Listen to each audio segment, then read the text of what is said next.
Assalamualaikum warahmatullahi wabarakatuh. Balik lagi nih. Di saat kita kemarin sudah sampai di insert data ya dengan apa kemarin di home controllernya adalah add profile ya. Oke, kemarin sampai di add profile. Lalu kita ada sukses returnnya. Maka kalau seandainya kita cek lagi di sini masuk ya.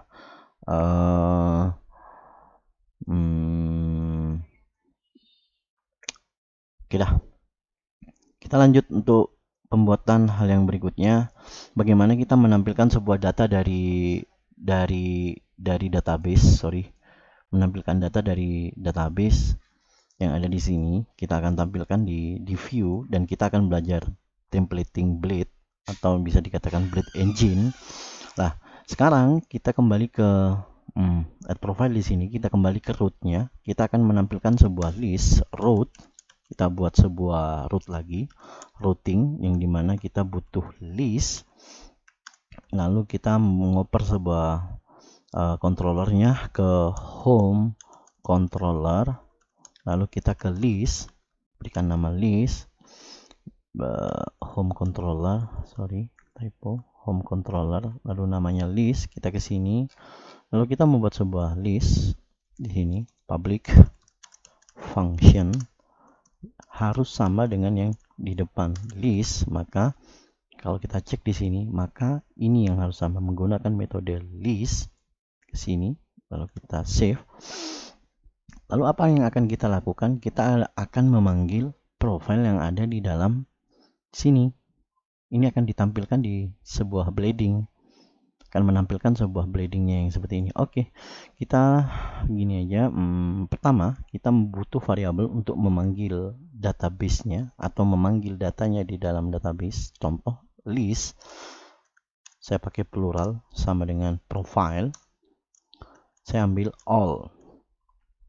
Lalu kita mengoper return view. Nah, disinilah akan belajar namanya templating Blade.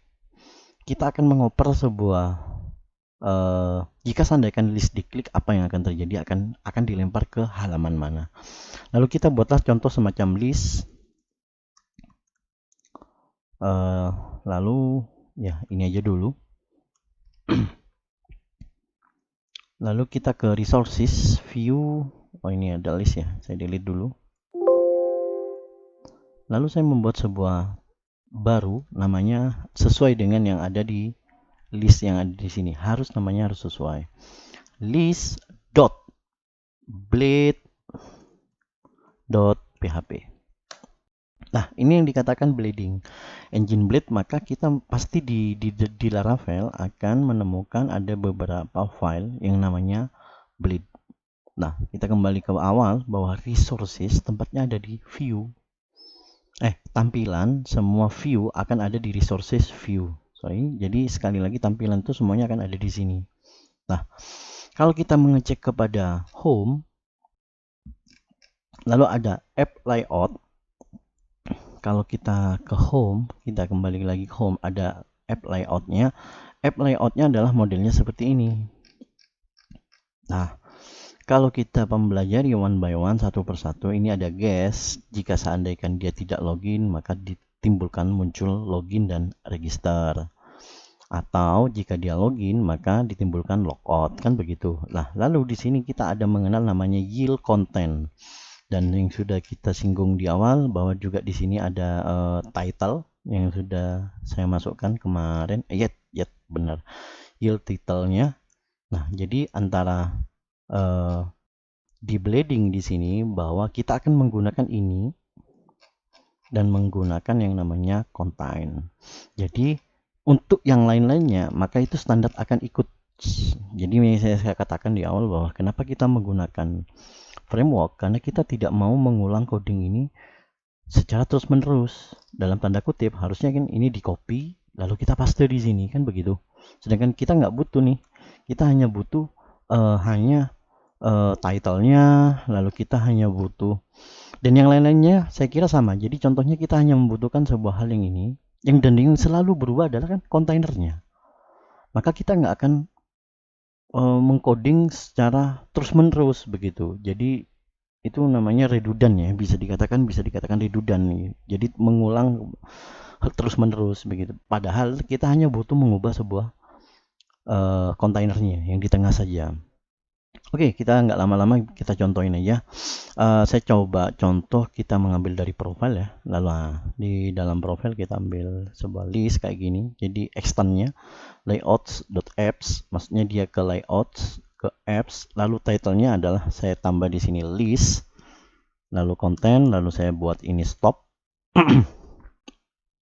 Nah, kalau saya rubah dari hal yang seperti ini, saya coba saya copy juga ini biar kita nggak lama-lama. Copy, lalu kita paste di sini. Cuman kita rubah dashboard menjadi list type, list saja. Lalu support controller, saya nggak butuh ini. Lalu saya juga nggak butuh ini. Oke, saya hapus. Lalu kita di dalam card body-nya, di tengah-tengahnya kita coba contohkan UL dan LI. Kita membuat sebuah list di list. Oke. Nah, jadi intinya bahwa saya katakan tadi adalah blade, dia hanya mengecreate hanya bagian ininya saja, dan ininya akan di extend, jadi dia yang mengikuti dari yang dari awalnya. Jadi di apps layout cuman hanya mempunyai ini. Contoh nih, saya juga akan merubah nambahin sebuah navbar, navigation di sini. Contoh ya, saya lalu copy paste lagi di sini. Lalu ini saya hapus menjadi list gitu ya. Dan di sini saya harus ganti menjadi list. Jadi contohnya adalah seperti ini. Nah, maka dia akan kebawa kemana-mana. Meskipun kalian ke profile tadi, ya benar, ke profile, maka listnya tetap nggak akan berubah. Oke, jadi kalau saya klik di sini, maka dia ke list begitu. Oke, nanti kita buat one by one dulu. Kita hanya ingin menampilkan data dulu dan menggunakan templating engine. Lah, oke, kita ke list, sudah ketahuan listnya. Lalu kita mengoper sesuatu variabel. Kalau saya sih biasanya saya menggunakan compact gitu. Lalu kita tulis list di sini, samakan dengan yang di sini. Lalu dari profile blade-nya, dari listnya saya ingin menampilkan datanya. Oke, kalau kita pengen tahu, saya for each di sini, pengulangan for each, add for each variable list as variable data, lalu end for each, jangan lupa ditutup, lalu saya buka kurung untuk menampilkannya, atau bisa saja seperti ini sebenarnya. Maka echo variabel data, saya tampilkan ya, jadi seperti ini tampilannya. Oke. Kita sudah bisa menampilkan karena datanya memang satu di sini. Karena memang datanya satu. Nanti kalau banyak, maka dia akan menurun, terus menurun. Nah, dengan seperti ini juga tidak disarankan di Laravel karena dia mempunyai fungsi bleed sendiri yang dimana nanti ada semacam kayak MySQL injection dan yang lain, maka itu agak susah sih. Jadi agak lebih kompleks gitu. Jadi saya menggunakan ini variabel data, lalu saya refresh lagi, sama hasilnya. Jadi bolehlah dikatakan ini sebagai echo. Jadi begitu, atau menampilkannya. Nah, lalu apa yang kita mau ambil dari data ini? Contoh, kita memanggil adalah ID. Berapa sih ID yang ada di sini? Saya refresh, maka munculnya di ID 11. Contoh saat ini kita kembali lagi ke web, lalu ke add profile. Kita masih hardcode ya, add profilenya ya. Kita masih hardcode. Oke, saya copy alamatnya, add profile, list, paste.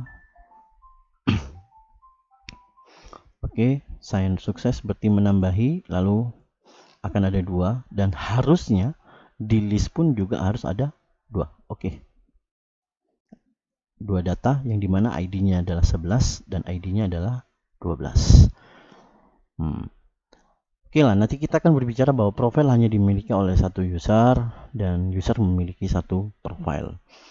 Kita akan berbicaranya lebih dalam lagi. Kita hanya bisa menampilkan data dulu dengan menggunakan engine, dan bolehlah di sini ditambah lagi menjadi alamat gitu. Saya refresh. Oke, 11 jalan-jalan alamatnya. Nah, oke. Saat ini kita agak sudah paham ya. Di sini kita memiliki user ID 1. Sedangkan di sini user ID-nya adalah 1 dimiliki oleh namanya chorus code. Oke. Kita paham itu. Sekali lagi bahwa user ID ini dimiliki oleh user. Dari mana kita tahu? Kita klik di sininya, maka dia akan mengarahkan kepada foreign key-nya ke user ID. Lalu kita oke. Nah, bagaimana cara untuk memunculkan user ID-nya atau namanya? Kan begini, user ID di sini. User ID-nya kan 1 nih.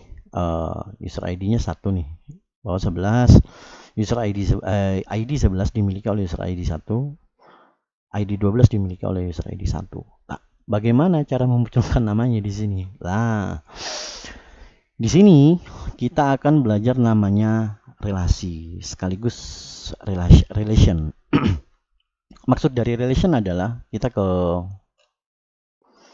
model, apps, models, lalu profile yang kita buat, maka di sini ada relation public function user. Kenapa nggak plural? Kenapa nggak ers? Karena saya katakan dari awal bahwa setiap user memiliki satu profile. Dan setiap satu profile memiliki satu users. Oke.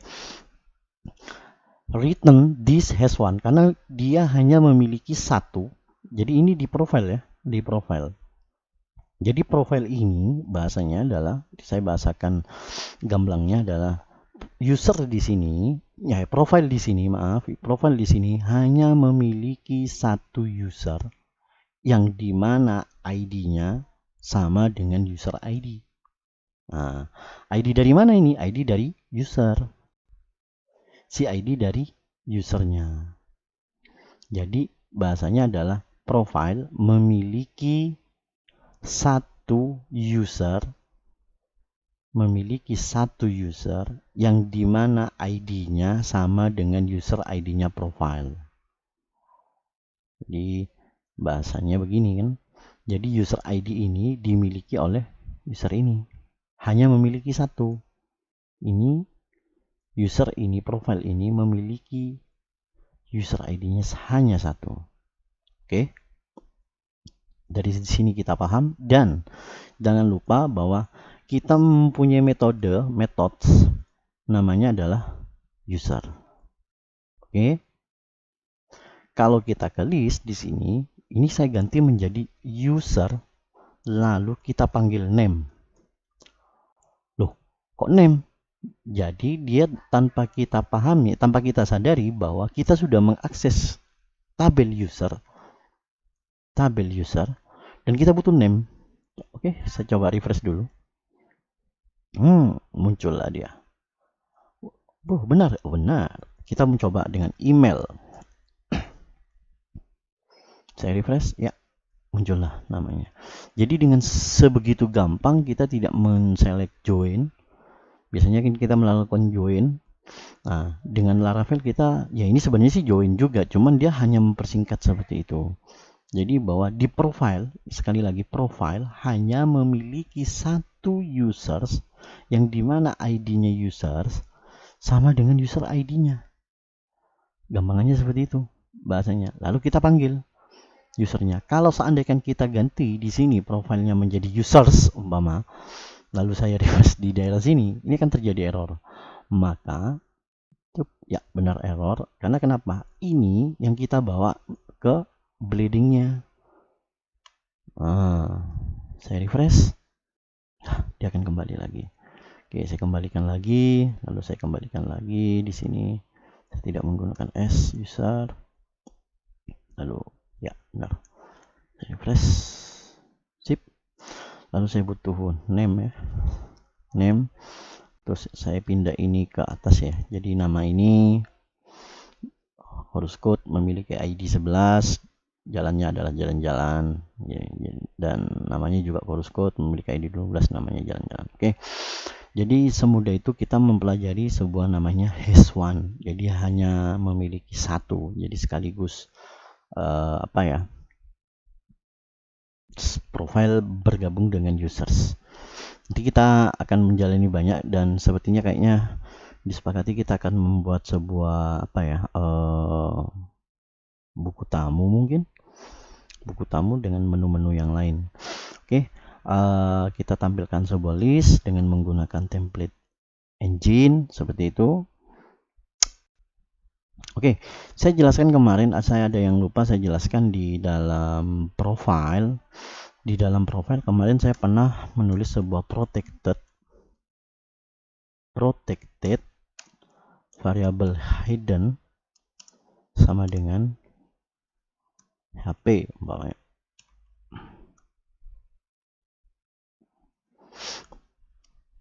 Nah, maksud dari ini adalah hidden, maka itu dirahasiakan. Seandainya saya membuka sebuah baru di sini, lalu saya data saja yang saya tampilkan, boleh kita cek. Lah, lihat di sini bahwa nomor handphone tidak akan muncul. Nomor handphonenya tidak akan muncul karena dia di protected hidden tadi, menggunakan profil ini, jadi di hidden. Tapi bisa nggak dimunculkan? Ya bisa saja gitu, HP. Jadi intinya agak dirahasiakan filenya begitu. Jadi handphonenya adalah ini, bisa saja. Cuman kadang-kadang kan ada semacam password. Masa password harus kita munculkan? Maka kita hidden. Sama dengan seperti yang ada di user gitu. Jadi kita bisa pahami dulu